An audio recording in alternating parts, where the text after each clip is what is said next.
Hello student, welcome back to my YouTube channel Arihant lecturer. जितने भी बच्चे क्लास 10th में हैं और 10 मार्च को सुबह आपका चित्रकला का पेपर है, ठीक बच्चा। तो आप अगर इस पेपर देने जा रहे हो तो ये पेपर आपके लिए इम्पोर्टेंट है, क्योंकि आज की इस वीडियो में हम चित्रकला का मॉडल पेपर आपको बताऊंगा कक्षा 10वीं का। प्यारे बच्चों, ये जो पेपर है ये प्रीवियस ईयर का पेपर है और प्रीवियस ईयर में किस तरह के प्रश्न आए थे, उसका आंसर क्या है आपको, इसलिए ये आपका जो पेपर है बहुत ही महत्वपूर्ण है और एग्जाम में आपके लिए काफ़ी ज़्यादा हेल्पफुल है। ठीक है, ये आप इसको एक तरह से प्रैक्टिस सेट बोल सकते हो और आपकी प्रैक्टिस जितनी अच्छी रहेगी उतनी ही अच्छी आपका एग्जाम जाएगा। चित्रकला एक ऐसा पेपर है जिसमें आप अपने नंबर को अच्छे से अच्छा कवर कर सकते हो। प्यारे बच्चों, इसको आपको क्या आंसर होगा, कैसे हल करना है, कौन सा चित्र बनाना है, सभी चीज़ें आज की इस वीडियो में मैं आपके साथ शेयर करने वाला हूँ। ठीक है, तो वीडियो को सबसे पहले आप लोग लाइक कर लीजिए। ये एक प्रैक्टिस पेपर आपके लिए बहुत महत्वपूर्ण है। यहाँ पे सबसे पहले पेपर मिलेगा तो आपको अपना अनुक्रमांक एंड यहाँ पे आपको अपना नाम लिखना है। समय आपको 3 घंटे 15 मिनट का मिलेगा एंड पूर्णांक आपको 70 का होगा। ठीक, यहाँ पे है नोट की प्रारंभ की 15 मिनट परीक्षार्थियों को प्रश्न पत्र पढ़ने के लिए निर्धारित है। ठीक है बच्चा, अब यहाँ पे सामान्य निर्देश आपके कुछ आ जाते हैं जिसको पढ़ना आपके लिए बेहद इंपॉर्टेंट है। यहाँ पे दे रखा कि मुख्य पृष्ठ कवर पेज तथा इसमें रखे प्रत्येक उत्तर पत्र के दाहिने कोने पर अपना अनुक्रमांक अंकों तथा शब्दों में साफ साफ लिखे तथा केंद्र व्यवस्थापक की अपने हस्ताक्षर युक्त मुहर प्रत्येक प्रपत्र पे लगवाए और उन पर कक्ष निरीक्षक से भी हस्ताक्षर करवाएं। यानी आपको जो पेपर मिलेगा भैया चित्रकला का, वो एक कवर में होता है, लिफाफे में। उसमें 2 पेज होते हैं। एक तो आपका स्मृति चित्रण आलेखन अथवा प्राविधिक करने के लिए होता है और दूसरा जो पेज होता है उस पर आपको स्मृति चित्रण बनाने के लिए होता है। ठीक है, और ओएमआर तो आप जानते हो, ओएमआर बहुविकल्पी के लिए ओएमआर का उपयोग करते हैं। और इस पे क्या करना है, इसके मुख्य कवर पेज पर, ठीक है, रखे प्रत्येक उत्तर पत्र के जो उत्तर पत्र इसमें रखे दोनों पेज पे, उसमें आपको अनुक्रमांक अंकों में, शब्दों में, पेपर कोड, दिन दिनांक, ये सब चीज़ें लिखना है। ठीक है, और सेंटर का नाम मैं आगे आपको बताऊंगा सब कुछ। एंड यहाँ पे दूसरा है कि प्रश्न पत्र अ, ब और स 3 खंडों में विभक्त है। तीनों खंडों को हल करना आपके लिए अनिवार्य है। एंड यहाँ पे है बच्चा तीसरा निर्देश कि आपको जो है खंड अ में आलेखन कला प्राविधिक कला के प्रत्येक 20 बहुविकल्पी प्रश्न हैं, जिनमें से किसी एक आलेखन कला प्राविधिक कला के 20 बहुविकल्पी प्रश्नों के उत्तर ओएमआर उत्तर पत्रक पे नीले काले बाल पॉइंट पेन से सही विकल्प वाले गोले को पूर्ण रूप से आपको काला या चिन्हित करना है। ठीक है, आपको देखो आलेखन की 20 बहुविकल्पी प्रश्न होंगे और प्राविधिक के 20 बहुविकल्पी प्रश्न होंगे। आपको इन दोनों में से किसी एक को अटेम्प्ट करना है और जिसे आप अटेम्प्ट करते हो उसे आपको ओएमआर शीट पे टिक करना होता है कि हमने किसको अटेम्प्ट किया है। ठीक है बच्चा, और यहाँ पे आपका जैसे यहाँ नेक्स्ट निर्देश है कि ओएमआर उत्तर पत्रक पे उत्तर अंकित किए जाने के पश्चात उसे काटे नहीं, इरेजर व्हाइटनर आदि का प्रयोग आपको कदापि नहीं करना है।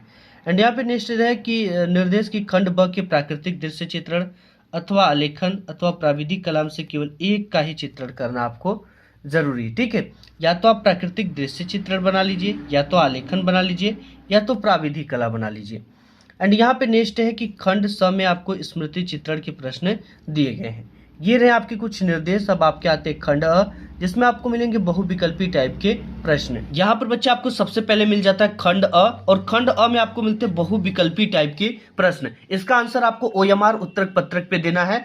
और यहाँ पर देखिए सबसे पहले कुछ निर्देश दे रखा है, इस निर्देश को पढ़िए कि इस खंड में आलेखन अथवा प्राविधिक कला के 20 प्रश्न हैं, बहुविकल्पी प्रश्न हैं। किसी एक भाग के सभी 20 प्रश्नों के उत्तर आपको ओएमआर पर दे। प्रत्येक प्रश्न का आपको 1 अंक होगा। यहाँ पे सबसे पहला आपका क्वेश्चन जो आता है बच्चा, ये यही आता है कि ओस्टवाल्ड चक्र में कितने रंग होते हैं। ठीक है, ओस्टवाल्ड जो रंग चक्र होता है उसमें कुल कितने रंग होते हैं। यहाँ पे ऑप्शन है कि 8 होते हैं, 7 होते हैं, 6 होते हैं कि 5 होते हैं। तो देखिए जो ओस्टवाल्ड रंग चक्र होता है इसमें कुल 8 रंग होते हैं। कौन कौन से बच्चा, आपका ये होता है ओस्टवाल्ड रंग चक्र, जिसमें आपको इस तरह के रंग मिलते हैं। 8 रंग होते हैं जिसमें लाल, बैगनी, नीला, आसमानी, हरा, धानी और पीला नारंगी रंग होते हैं। ठीक है, तो इसे ओस्टवाल्ड रंग चक्र कहते हैं। अब इसके बाद यहाँ पर आपका दूसरा क्वेश्चन दे रखा है ये दे रखा बच्चा दूसरा नंबर कि कौन सी पेंसिल से खींची गई रेखा अधिक काली होती है। यहाँ पे 2B दे रखा है, HB दे रखा है, 2H दे रखा है या H दे रखा है। अब यहाँ पे अधिक काली का मतलब क्या हो गया, ब्लैक, ब्लैक बिल्कुल। तो जितना 2 के आगे जितना संख्या रहेगी उतना ही ज्यादा उससे काली खींची जाएगी। ठीक है, अगर यहाँ पे 2B भी देता और इधर 3 भी दे देता तो 3 भी इसमें करेक्ट हो जाता। ठीक है, यानी बी के आगे जितनी ज्यादा संख्या रहेगी उतना ही ज्यादा वो पेंसिल काली रेखा खींचेगी। ठीक है, इस चीज का ध्यान देना। एंड यहाँ पे आपका 2B ऑप्शन नंबर ए जो है करेक्ट हो जाएगा। नेक्स्ट आपका यहाँ पे तीसरा क्वेश्चन दे रखा है कि निम्नलिखित में से द्वितीयक रंग कौन सा होता है। द्वितीयक रंग किसे कहते हैं बच्चा, जो दो रंगों के मिश्रण से बनता है। जैसे यहाँ पे नारंगी हो गया, इसे लाल और पीला रंग को मिलाकर बनाया गया। बाकी आपका लाल, पीला और नीला जो है ये सब क्या है, प्राथमिक रंग है। तो यहाँ पे ऑप्शन नंबर ए आपका जो है ये करेक्ट हो जाएगा, नारंगी। नेक्स्ट बच्चा आपका यहाँ पे चौथा नंबर क्वेश्चन दे रखा है कि इंद्रधनुष में कुल कितने रंग होते हैं। 7 रंग होते हैं, 8 रंग होते हैं, 9 रंग होते हैं, 10 रंग होते हैं। तो हम बचपन से पढ़ते हुए आ रहे हैं कि इंद्रधनुष जो होता है इसमें 7 रंग होते हैं। कितने रंग होते हैं, 7 रंग होते हैं। 5वां नंबर क्वेश्चन दे रखा है हरा रंग नेत्रों पर कैसा प्रभाव डालता है। ठंडा डालता है, गर्म डालता है, सामान्य डालता है, कोई नहीं। तो जो हरा रंग होता है वो जो है ना आंखों पर ठंडा प्रभाव डालता है, कोल्ड डालता है। ठीक है, ऑप्शन नंबर ए आपका करेक्ट हो जाएगा। नेक्स्ट देखते हैं छठा नंबर। यहाँ पे नेक्स्ट 6वां नंबर क्वेश्चन दे रखा है कि लाल रंग में कौन सा रंग मिलाने पर नारंगी बनता है। यहाँ पे दे रखा पीला रंग मिलाने से, नीला रंग मिलाने से, हरा रंग मिलाने से या काला रंग मिलाने से। तो लाल में जब आप पीला रंग मिला दोगे तो ये आपका बन जाएगा नारंगी कलर। ऑप्शन नंबर ए आपका जो है करेक्ट हो जाएगा। 7वां क्वेश्चन दे रखा है कि प्राथमिक रंग, ठीक है, कौन से हैं। लाल, नीला, पीला है, हरा, नारंगी, बैंगनी है, सफेद, काला, भूरा है या इनमें से कोई नहीं। तो आपका जो लाल, नीला और पीला है इन तीनों रंगों को हम प्राथमिक रंग कहते हैं। 8वां नंबर क्वेश्चन दे रखा है यहाँ पे कि तटस्थ रंग कौन से हैं। ठीक है, तटस्थ रंग कौन से हैं, मतलब जिसे नदियों के तट को रंगा जाता है, जिसे दिखाया जाता है कि ये तट है, यहाँ से नदी खत्म हो गई है। ठीक है, इस तरह से पोखरा तालाब के भी तट को दिखाया जाता है। तो इसमें से सफेद काला है, लाल पीला है, हरा नीला है या नारंगी बैंगनी है। तो तटस्थ रंग जो होता है ना बच्चे ये सफेद काला होता है। ऑप्शन नंबर ए आपका करेक्ट हो जाएगा। 9वां नंबर क्वेश्चन दे रखा कि गर्म रंग कौन सा है। लाल है, नीला है, हरा है, धानी है। तो यहाँ पे जो लाल रंग है ये आपका गर्म रंग है। ठीक है, लाल जो रंग है वो आपका क्या है, गर्म रंग है। ठीक है, तो ऑप्शन नंबर ए यहाँ पे करेक्ट हो जाएगा। इसके बाद 10वां नंबर क्वेश्चन है कि किस नंबर के ब्रश से बारीक लाइन बनाते हैं। 0 या 1 से, 4 या 5 से, 6 से या 2 से। जो जितना नंबर कम रहेगा उससे उतना ही बारीक लाइन बनती है। यहाँ पे 0 या 1 वाला ऑप्शन आपका करेक्ट हो जाएगा। इसके बाद 11 नंबर क्वेश्चन दे रखा है कि लाल में हरा रंग मिलाने पर कौन सा रंग बनेगा। पीला बनेगा, भूरा बनेगा, नीला बनेगा या बैंगनी बनेगा। ठीक है, तो लाल में जब भी हरा रंग मिलाएंगे, ठीक है, लाल में हरा रंग मिलाएंगे तो ये भूरा रंग बन जाएगा बच्चा। ऑप्शन नंबर बी आपका करेक्ट हो जाएगा। अब इसके बाद 12 नंबर क्वेश्चन यहाँ पे दे रखा है कि कला शब्द किस भाषा का है। संस्कृत भाषा का है, हिंदी भाषा का है, फारसी भाषा का है या पाली भाषा का है। तो हमारा कला जो है ना ये संस्कृत भाषा का शब्द है। ऑप्शन नंबर ए आपका करेक्ट हो जाएगा। एंड यहाँ पे नेक्स्ट आपका 13 नंबर क्वेश्चन दे रखा है कि नीले में पीला रंग मिलाने पर कौन सा रंग बनेगा। नीला में पीला रंग मिलाने पर कौन सा रंग बनेगा। नीला में अगर आपको नहीं समझ में आ रहा है ना तो आप रंग लेकर जाओगे ड्राइंग के दिन तो आप उसमें मिलाकर देख लेना। हरा बनेगा, नारंगी बनेगा, बैंगनी बनेगा या भूरा बनेगा। तो यहाँ पर बच्चा आपका हरा बनेगा। ठीक है, नीला में पीला रंग मिला दोगे तो आपका हरा रंग बन जाएगा। नेक्स्ट देखते हैं 14 नंबर। यहाँ पे 14 नंबर क्वेश्चन दे रखा बच्चा कि सफेद का विरोधी रंग कौन सा होता है। यानी उसमें थोड़ा सा भी वो रंग मिल जाए तो वो पूरा कलर फीका पड़ जाए। तो यहाँ पे काला हो गया, नीला है, हरा है या भूरा है। तो आपका जो काला कलर है ना इस सफेद का बिल्कुल विरोधी कलर है। अगर कोई भी चीज सफेद उसमें थोड़ा सा काला मिल जाए तो पूरा रंग बेकार हो जाता है। यहाँ पे 15 नंबर क्वेश्चन कि लाल रंग में सफेद मिलाने से कौन सा रंग बनेगा। गुलाबी बनेगा, नारंगी बनेगा, बैंगनी बनेगा या पीला बनेगा। तो यहाँ पे बच्चा लाल रंग में सफेद रंग मिला दोगे तो आपका पिंक बन जाएगा, जो कि आप लोगों का काफी फेवरेट कलर भी है। 16 नंबर क्वेश्चन यहाँ पे दे रखा है कि बनावट की दृष्टि से आलेखन कितने प्रकार के होते हैं? 4 प्रकार के, 3 प्रकार के, 2 प्रकार के या 5 प्रकार के होते हैं। तो बनावट की दृष्टि से जो आलेखन होता है बच्चा वो 4 प्रकार का होता है। ऑप्शन नंबर ए आपका करेक्ट हो जाएगा। 17 नंबर क्वेश्चन है किनारी का आलेखन उपयोग किया जाता है साड़ी के किनारी हेतु, फर्श के मध्य हेतु, छत के मध्य हेतु या चादर के मध्य हेतु। तो यहाँ पे जो आपका बनाया जाता है वो साड़ी की किनारी हेतु आपका किनारी आलेखन का उपयोग किया जाता है। इसके बाद 18 नंबर क्वेश्चन आपका दे रखा है कि पेस्टल रंग किस प्रकार के होते हैं? अस्थाई होते हैं, स्थायी होते हैं, चमकीले होते हैं या धुंधले होते हैं। तो यहाँ पे जो पेस्टल रंग होते हैं वो अस्थाई होते हैं, ठीक है, मतलब वो छूट भी जाते हैं, स्थायी नहीं है, अस्थाई मतलब जो है टेम्पोररी है। इसके बाद 19 नंबर क्वेश्चन की मुख्य रंग कितने होते हैं? 3 होते हैं, 2 होते हैं, 5 होते हैं, 7 होते हैं। तो मुख्य रंग जो है 3 रंग है, जिसे प्राथमिक रंग भी कहते हैं, जिसमें आपका लाल आ जाता है, ठीक है, पीला आ जाता है और नीला आ जाता है। ये 3 रंग को मुख्य रंग कहा जाता है या इसे आप प्राथमिक रंग भी कह सकते हो। इसके बाद 20वां नंबर क्वेश्चन देखा कि चित्र में गहरा रंग क्या दर्शाने के लिए उपयोग किया जाता है? अंधेरा या छाया, प्रकाश, कोमलता, इनमें से कोई नहीं। तो अंधेरा या छाया को जब हम दिखाते हैं ना, इसमें गहरा रंग का प्रयोग करते हैं। इसलिए जैसे कि सूर्योदय सूर्यास्त होता है तो हम जिसे झोपड़पट्टी को किस कलर से रंगते हैं? रेड से, हल्का मतलब कि कत्थई कलर से। तो वहाँ पे जब शाम होगा ना बच्चा तो जगह जगह पे हम ब्लैक कलर डार्क कर देंगे, जिससे लगे कि हाँ अंधेरा हो रहा है, ठीक है। ये रहे आपके जो है आलेखन के बहुविकल्पी। अब आपके आते प्राविधि के, दोनों इजी होते हैं। आप चाहिए तो इसको कर लीजिए और प्राविधि भी देख लीजिए, आपको वो आए अच्छा तो वो कर लीजिएगा। तो यहाँ पर बच्चा आपका 20 बहुविकल्पी प्राविधि कला का भी आता है, जो कि बहुत आसान होता है, ठीक है। ये एलकेजी यूकेजी का जो है थोड़ा सा मैथ दे देता है यहाँ पर। जैसे यहाँ पे कि समकोण कितने अंश का होता है? 90 डिग्री का, 60 डिग्री का, 45 डिग्री का, 120 डिग्री का। तो यहाँ पे जो 90 डिग्री है, ये जो होता है समकोण इतने ही डिग्री का होता है। 90 अंश के कोण को हम समकोण कहते हैं। अब यहाँ पे दूसरा कि 1 मीटर में कितने सेंटीमीटर होते हैं? 100 होते हैं, 1000, 10 या 50। तो 100 सेंटीमीटर होते हैं। ऑप्शन नंबर ए आपका करेक्ट हो जाएगा।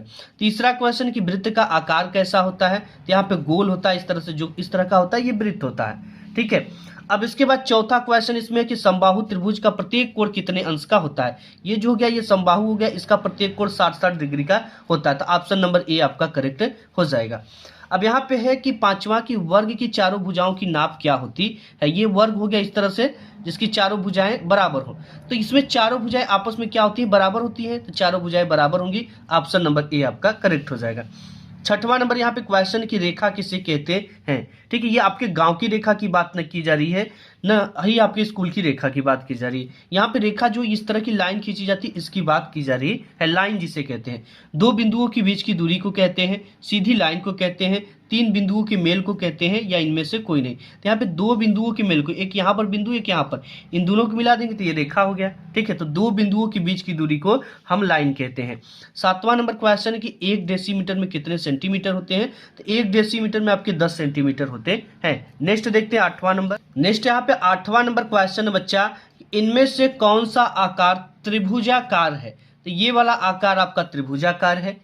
9वां नंबर क्वेश्चन की 180 अंश के कोण को क्या कहते हैं? तो 180 अंश के कोण को सरल कोण कहते हैं। 10वां नंबर क्वेश्चन की आयत का प्रत्येक कोण कितने अंश का होता है? ये देखो आयत जिसके आमने सामने की भुजा जो है बराबर होती है, ये प्रत्येक कोण 90 डिग्री का होता है, एक दूसरे के लंबवत है, तो ये 90 डिग्री का होता है। ऑप्शन नंबर ए आपका करेक्ट हो जाएगा। 11 नंबर क्वेश्चन की वर्ग का प्रत्येक कोण कितने अंश का होता है? तो वर्ग इस तरह से जिसकी चारों भुजाएं इस तरह से बराबर हो, ये प्रत्येक कोण 90 डिग्री का होता है। ऑप्शन नंबर ए आपका करेक्ट हो जाएगा। 12 नंबर क्वेश्चन दे रखा है कि मापनी स्केल में पहले बड़े मुख्य भाग पर क्या लिखा जाता है? तो उस पर 0 लिखा जाता है। मापनी का मतलब होता है स्केल, ठीक है। स्केल पे पहले 0 लिखा जाता है, फिर 1, फिर 2, 3 सेमी, 4 सेमी, ऐसे। इसके बाद 13 नंबर क्वेश्चन यहाँ पे दे रखा है कि संपूर्ण कोण कितने अंश का होता है? 360 डिग्री का होता है संपूर्ण कोण। अब इसके बाद चौथा नंबर क्वेश्चन दे रखा है कि 1 किलोमीटर में कितने हेक्टोमीटर होते हैं? तो 10 हेक्टोमीटर होते हैं 1 किलोमीटर में।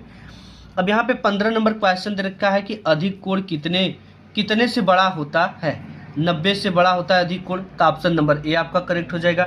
नेक्स्ट देखते हैं 16 नंबर। नेक्स्ट आपका यहाँ पे 16 नंबर क्वेश्चन है कि त्रिभुज के तीन कोणों का योग कितना होता है। ये जैसे त्रिभुज है, इसके तीन कोण 60 60 60, तो 180 डिग्री हो जाएगा। ऑप्शन नंबर ए आपका करेक्ट हो जाएगा।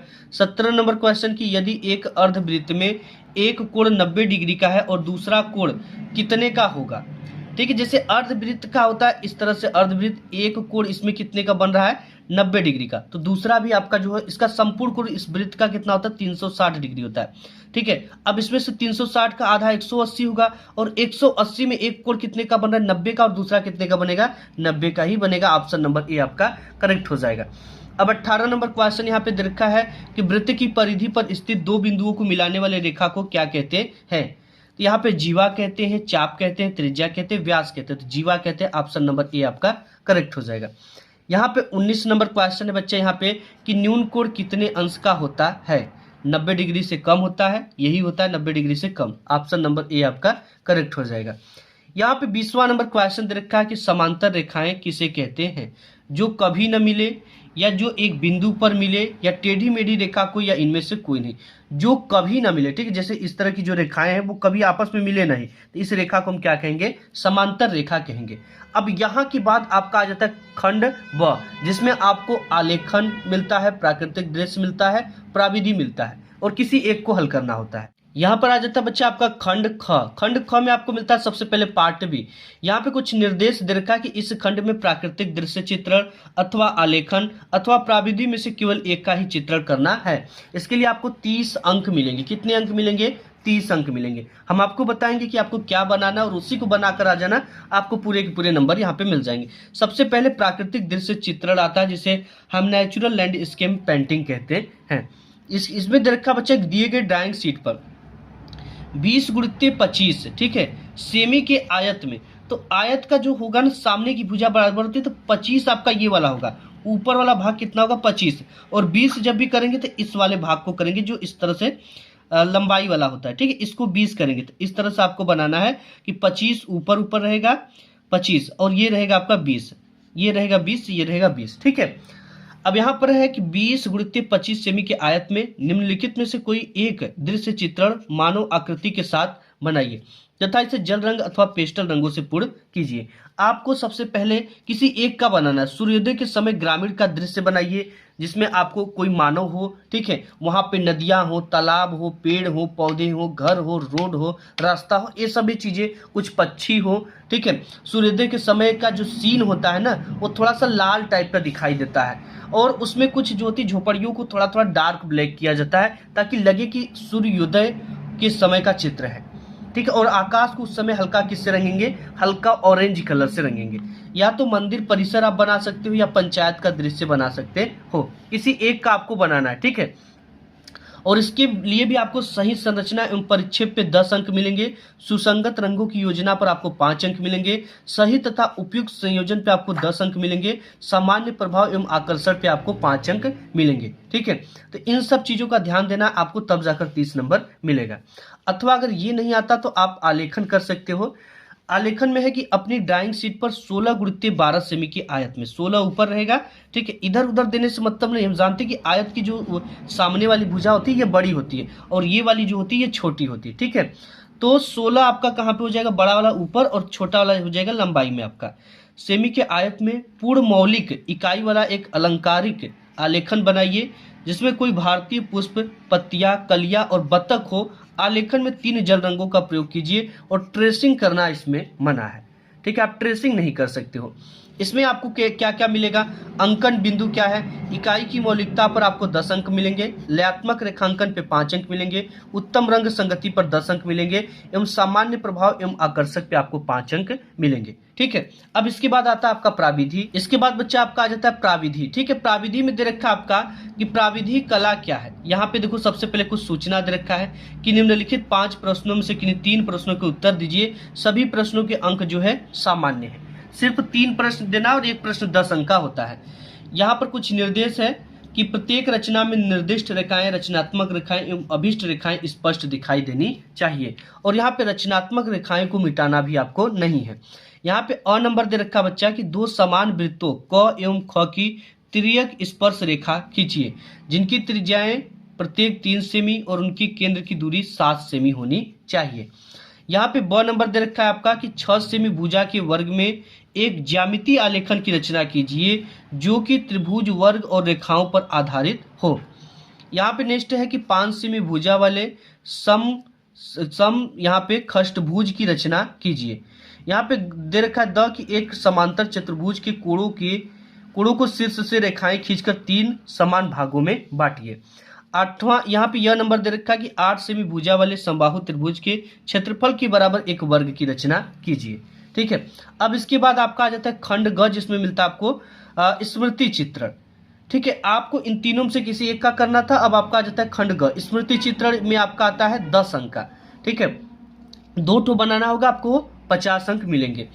यहाँ पे भी कुछ निर्देश है कि इस प्रश्न के 2 भाग क तथा ख हैं, इन दोनों भागों के चित्र का बनाना आपको अनिवार्य है। इसके लिए आपको 20 अंक मिलेंगे। यहाँ पे भाग क दे रखा है कि निम्नलिखित में से किसी एक का स्मृति चित्रण पेंसिल के माध्यम से बनाइए, प्रकाश तथा छाया दर्शाइए, चित्र 15 सेंटीमीटर से कम नहीं होना चाहिए। यहाँ पर आप लौकी बना सकते हो, पत्तियों सहित आम भी बना सकते हो, सेब बना सकते हो, अंगूर का गुच्छा बना सकते हो। इसमें से किसी एक का बनाना है एंड इसके भाग सेकंड को देखते हैं। यहाँ पर बच्चा इसका भाग सेकंड ये देता है कि निम्नलिखित में से किसी एक का स्मृति चित्रण पेंसिल द्वारा बनाइए, प्रकाश तथा छाया दर्शाइए, चित्र 15 सेंटीमीटर से कम ना हो। इसके लिए भी आपको 10 अंक मिलेंगे। आप इसमें जग बना सकते हो, गुलदस्ता बना सकते हो, खुला छाता बना सकते हो, बैट बॉल बना सकते हो। अब यहाँ पे अंकन बिंदु 2 भागों के लिए है। रेखा सेष्टों पे आपको 6 अंक मिलता है और आकृति की अनुरूपता पे आपको 4 अंक मिलेंगे। यानी टोटल आपको इसको बनाने का 10 अंक मिलेगा। तो इन सभी की आप अच्छी तरीके से प्रैक्टिस कर लेना। अगर आप कहोगे कि इसको सर बनाकर अच्छी तरीके से बता दीजिए, समझा दीजिए, तो मैं आपको बता दूंगा। ठीक है, तो आज की इस वीडियो में बस इतना है। वीडियो पसंद है तो लाइक करना। मिलूंगा एक नेक्स्ट वीडियो में, तब तक के लिए धन्यवाद।